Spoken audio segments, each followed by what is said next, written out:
investing 2 billion euro each year in rail infrastructure.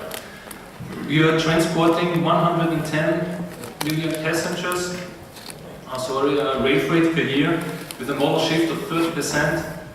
We are transporting 240 million passengers each year, and this on a network of 4,900 kilometers tracks, 1,100 stations, 3,400 railway crossings, and 27 border crossings. So, ladies and gentlemen, maybe you're asking yourself why I'm telling this all to you. These are all aspects that will focus on some issues that I will talk in the next minutes. I want to thank the organization for giving me the floor to speak to you today. And I want to speak about the development of the Austrian railway network in terms of what happened in the past, what we are doing now, and what we are doing in the future. I want to show you some strategies, concepts, and real projects that are ongoing. And this with regards to specialities, characteristics, and techniques of the Austrian approach, how we deal with this. A short view in the past, what happened after the Second World War. We were faced with a network that was more or less based on the network of the monarchy. We are very busy with deassembling the infrastructure very busy for reconstruction of the rail infrastructure after the Second World War. And our only real metropolis, Vienna, was placed on the edge between Western and Eastern Europe. And there was no money for doing anything. And overall, in the years after the Second World War, we could say that railways were a little bit out of time. It was not modern to travel with the train. The trends were going towards motorization, environmental issues were ignored, and the railway wasn't really competitive compared to the car. But what we did in this period, in these 40 years, first we had to deassemble our lines, mainly due to the Iron Curtain at our water stations. And our main focus was on electrification projects. This was what we did first. Then in the 60s we had some projects with increasing the speed of our lines up to 140 kilometers. And we had a big focus on freight transport. We wanted to raise the capacity for the freight transport, and our first real project were the construction of shunting yards, the big one in the Vienna region at Gledering, a little bit smaller one in the south in Carinthia and Villa. So in the 80s we said we have to do somehow a relaunch, we need a strategy for our network, what we should do. In 1986 a study was done by a consultant contracted by ÖBB. It was called the Arthur de Lille study, and this was first an analysis which said very hard, the Austrian railways are technically and economically obsolete. We have to do something. And there were some recommendations. We should focus on high-performance lines. I will come later to it, what we mean with high-performance lines, with mixed traffic up to 200 kilometers per hour. We should cut our travel times, especially on our main axis. We should improve capacity for the freight traffic. We should make our stations more attractive and accessible, and we should implement an integrated timetable. This was already an idea out of the 80s, and we should establish an own company that is responsible for the construction and implementation of these high-performance lines. This strategy was approved by the Austrian government, and this modernization concept, it was called Neue Bahn, New Railway, was started. And this strategy is more or less our strategy till now. Of course, there were always some ongoing amendments due to changing market conditions or political changes like the fall of the Iron Curtain. But it is still the basis of what we are doing now. So just to get a feeling how long it takes to implement projects. In 1989, an own company which was recommended was established. This company was responsible for the development, construction, and in the beginning also for the financing of the projects. And this company had their own project management. This was the main new thing. but it's the cooperation with all the technical and operational experts of Austrian Railways. 2005, this company was merged again with Austrian Railways, but what is still stayed was this state-of-the-art project management that was established in our company. Parallel to that establishment of the company, a new act was passed by the government, the so-called High Performance Line Act. And this is our basis why we are able to do projects in our country in quite a time frame. Because when a line is declared as a high performance line, we have special advantages in course of authority approval procedures and also in land acquisition.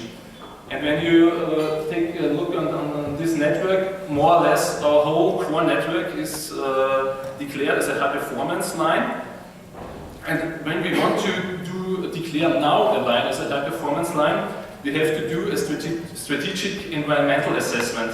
This strategic environmental assessment is the implementation of the European Regulation 2001/42. And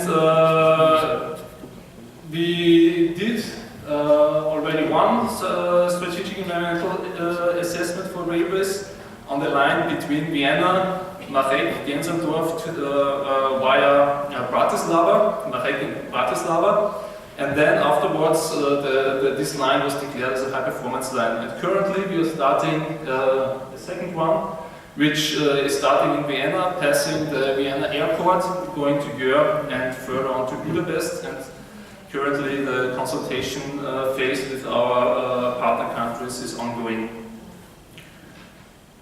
I want to speak a little bit about our concept for mixed traffic that we have in our whole network. We have in our whole network mixed traffic, and therefore two things are necessary. One is we need common agreed design parameters that are valid for all kinds, all modes of transport, freight transport, long distance traffic, commuter traffic, etc.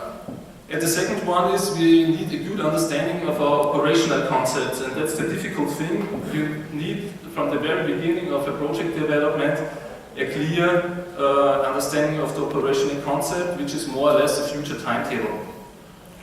I will not talk about everything, some main design parameters. When we do new tracks, our design speed is 230 kilometers per hour. In some cases, where feasible, 250. Our maximum inclination is 8 per mil. In tunnels with a length with more 500 meters, we have slab track. Turnouts with speeds more than 160 kilometers need a movable point at the turnout crossing. And what we did 5 years ago, we made an analysis of all different kinds of cross-sections that we could imagine, and to find out what is the ideal cross-section for our tracks. And in the new projects, we decided cross-section like this is shown here. And the main thing is that we have a distance between the track centers of 4 meters 50. When we are going with a higher speed than 160 kilometers, which is mainly due to aerodynamic reasons. And the other thing is, when you consider the maintenance concept on the lines, you need to consider all aspects for the protection of workers. The second thing is operational concept. The different kinds of transport we are operating on our network have different maximum speed, different patterns of stops, and these operational concepts of each transport mode determines infrastructure like the crossings, passing loops, the decision for single or double track sections. That's why we have for our whole network a network utilization plan, which is our basis for the future timetable. And this network utilization plan is based on a node link model over all Austria, which includes an integrated timetable and also all our possible maximum speeds now and for the future and our target travel times. So far, everything for mixed traffic. In 2011, we decided we have to do a little bit somehow a relaunch of our strategy. We had as a basis this old concept from the 80s, the Neue Bahn, but we had to consider the ongoing European harmonization process, changing market conditions, different economic conditions, but also possibilities, and we had to look more detailed on our bottlenecks and how capacity changes now, where it is now, and how it will change in the future. Therefore, we developed some programs, or included in our strategy program. We wanted to clearly commit ourselves and our country to increase the modal split for rail traffic. We wanted to further develop the network, include new projects. We wanted to make our stations more attractive and accessible for people with reduced mobility. In this case, the law was changed in many points. We wanted a highly synchronized timetable. We had a better common understanding how it should look like now. And we wanted to include strategies for signaling, control centers and ETCS like we heard before. Therefore, we developed a new strategy program which is called the Zielnetz, the Target Network 25+. We made this plus because we found out 25 is very ambitious for all our projects, and to be a little bit open with the time frame, we included this plus. And for the time from 2017 to 2022, we currently have an agreed financial frame of 15.2 billion euros only in the investment and reinvestment of our railway network. Just to show you some main projects, this is not all, but the main projects. One project which is already finished is our main station, and this is somehow the heart of our network. Then we have the new westbound line, which is more or less a 4-track upgrade and a speed increase to 250 in some sections. And this project is from Vienna to Linz, more or less finished. Now our focus is on the 1000 line. The Záměry base tunnel will be a tunnel with 27 km long and 230 km per hour, both for passenger and freight traffic, and it's already under construction. Prolonging to Carinthia, we have the Core Railway, which is a 130 km completely new railway line, also with tunnel length of 33 km. And our most popular project is the Brenner Base Tunnel, a common project with Italy, which is also already under construction, and it's 65 kilometers long. Now I want to show you also a project which is probably interesting for you. Our connection from Vienna to Prague. This is already existing railway line, which we want to upgrade now. Our upgrade project starts at Süßenbrunn, which is a node more or less in the Vienna region, and goes to Bernhardsthal, which is our cross-border section. And this is based on an agreement between the ministries, this upgrade program. And the first goal is to increase capacity, and the second one is to reduce the travel time from Vienna to Prague down to 3 hours and 45 minutes. And to implement a section time from Vienna main station to Preslav of 60 minutes. The key facts of this project: the track length in Austria is 65 kilometers. We do a complete renewal of and superstructure. The speed will be increased from 120 to 160 kilometers. The stations will be modernized and made accessible for PRM. We want to close as many railway crossings as possible, and we wanted to have an automated train operation made possible. Total cost 600 million euro, and we are now starting with the environmental impact and project design phase. Some words about water crossings. We really commit ourselves that the only possibility for the future of the railways is an integrated European railway network. and therefore the border crossing projects should be implemented with a coordinated cross-border management process. What happened in the past?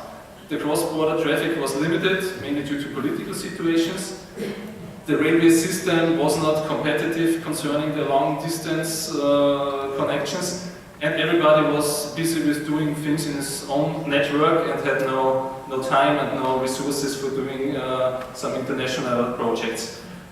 But in the first step, it's really necessary that we focus on our bottlenecks, like speed limitations, axle load and clearance gauge limitations, that we find solutions for them to increase the capacity, mainly in sections where right now we only have one-track lines, do the line electrification where it's still open, and sometimes it may make sense that we also build completely new lines with tunnels, bridges, or completely new high-speed lines.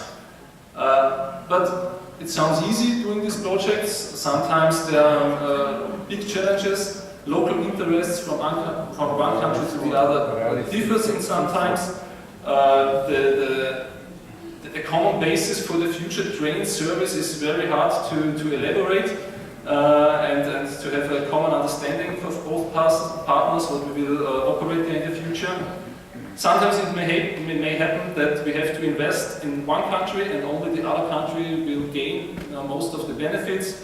The political backing in one country can change over the project development period, and also the authority approval processes are sometimes completely different, and that hinders a smooth implementation of the projects. Sometimes also financing is a problem. Maybe one country doesn't need the EU funds, the other country very hard, and it's very hard to have a guaranteed EU funds, especially at the beginning of the project phases. I want to show you just some examples of our cross-border initiatives. I want to start at our line to Bratislava. Here we have a common electrification project with our Slovakian partner, and on Austrian side it's also combined with an upgrade project with a section-wise double-track line, and we started our works already there and will be finished in 2022. Here is our line of the rail freight corridor on the Scandinavian Mediterranean. Here, already mentioned, a reconstruction project with our Italian partner, where a joint construction company was founded. And on our northern part, we're doing with our German partner jointly a route selection, a corridor and route selection process, which has more feasibility studies. What we started half a year ago is, like also mentioned, a feasibility study about a new line going parallel to that corridor with our Hungarian partners. Just to sum up what I want to say and what are my messages today.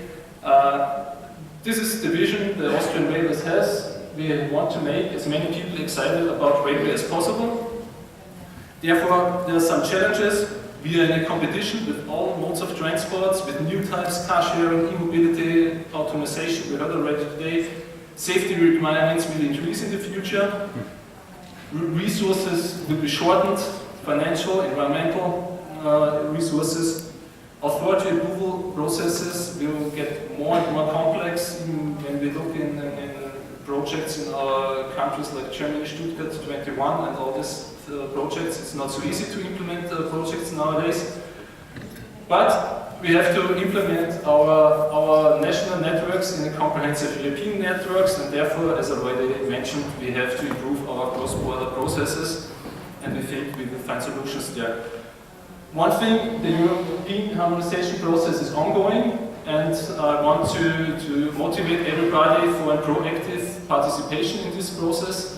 Even for small countries like Austria or Czech Republic, it's really possible to get their national interests included in the European regulations, and it's better to be active at the beginning and not to be surprised with some regulations that come afterwards. And we made very good experience with this participation in this process. Is there a future for the railways? Of course, that's why everybody is here. This is not the funeral of the railways today, more or less it's a renaissance of the railways we want to celebrate in these years or these times. But we have to do our homework, we have to become more efficient, more customer oriented, and we have to further develop our visions, not think what we can do now, just think what we can do in the future, what is all possible, think beyond borders, national borders and railway system related borders. Many thanks.